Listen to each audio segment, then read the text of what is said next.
Okay, we are back with Screencast number 10.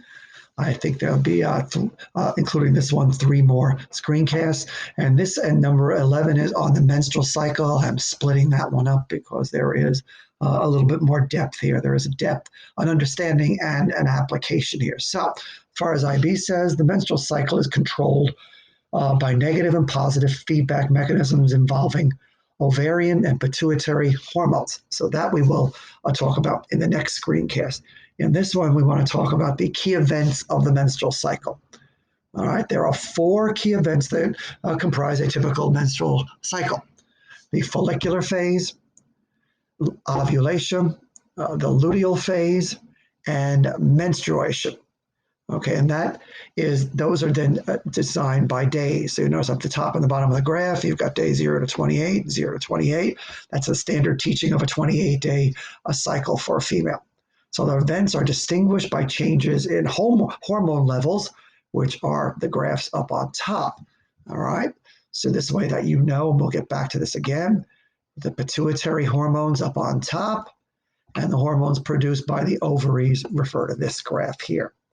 All right, this graph here refers to the cycle of what happens inside the ovary, the literal key events, and this one here, the menstrual cycle.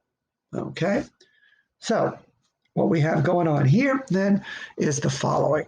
All right, so let's go to the follicular phase first. The follicular phase doesn't start at day number 1, but actually starts around day number 6 in this graph and goes to right before ovulation.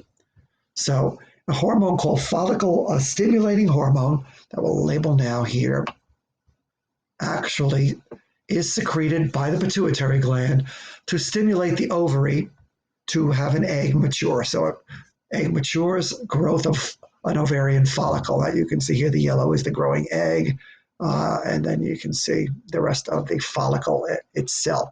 The dominant follicle then also, the dominant one, though, even though others produce estrogen. And once estrogen levels, which is the blue here, start to rise, it's actually going to be in the end inhibit FSH from producing. So we'll talk about that because that's a feedback mechanism coming up on the next page. So the thickening of the uterus also happens because of that. So you'll notice here between days 5 and 14, a demonstrative thickening of the endometrium of the uterus, getting ready for an implantation of an egg, which either will or will not happen. Okay, so if we take another look here, then day 14, or right in the middle, whatever that is, midway through the cycle, highest levels of estrogen and a spike of FSH and a spike of luteinizing hormone, LH, okay, causes the follicle to rupture. So now, it is LH, which is closest to 14. So LH itself is the hormone responsible for the rupture of the follicle. But you can see all 3 of those hormones play a role in it. But it is the hormone here, which is closest just by a smidge, a few hours to the peak of FSH there. All right, ovulation, egg enters into the fallopian tube and begins transport down. All right. The second half, so after ovulation through about day 27, is called the luteal phase. Why? Because the follicle then changes into a very temporary organ called the corpus luteum. And the corpus luteum is there to secrete high amounts of high amounts of progesterone, as well as slightly lower amounts of estrogen. So let's label progesterone here. Can't get my gerones out there. So the corpus luteum, high levels of progesterone and slightly lower levels of estrogen. But both hormones, the pregnancy hormones, are in high. So that goes along for about almost 12 or so days. Now the egg is only viable for about 48, maximum 72 hours.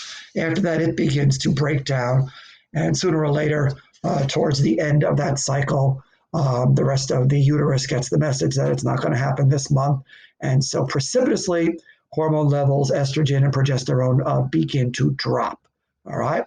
Notice the endometrium reach its highest about when these 2 hormones are fairly high. it gets the message, and it begins to drop. All right, the last area here, see the last area here you see dropping, this is where the menstruation begins, or part 4. Even though I'm going to put menstruation over days 1 to 5, it's generally thought to be the last day of the cycle and the beginning of the new cycle. So you can see this part of the graph is going to be continuous with this part of the graph. So fertilization occurs, the developing embryo is going to implant. If fertilization doesn't occur, the corpus luteum degenerates, the uterine lining degenerates and detaches, the egg is dead, and all of the layer is sloughed away and eliminated as menstrual blood, also known as a woman's period. Okay, so you see here, follicular phase, ovulation, luteal phase, menstrual cycle, all controlled by. Now, a couple of other words you want to talk about down here right before we get off within the menstrual cycle, and that is proliferative and secretory, because proliferative is another word for growing.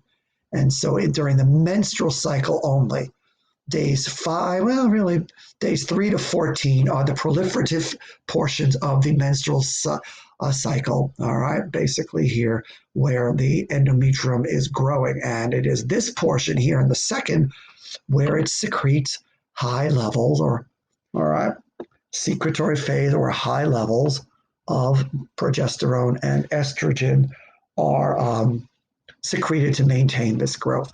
So these were 2 words not tested as much. They're like in every few years, but there'll be one on my test just to get up. All right, so we'll be back in a couple of minutes with the rest of this, talking just about the hormones. All right, this ends part 1 of the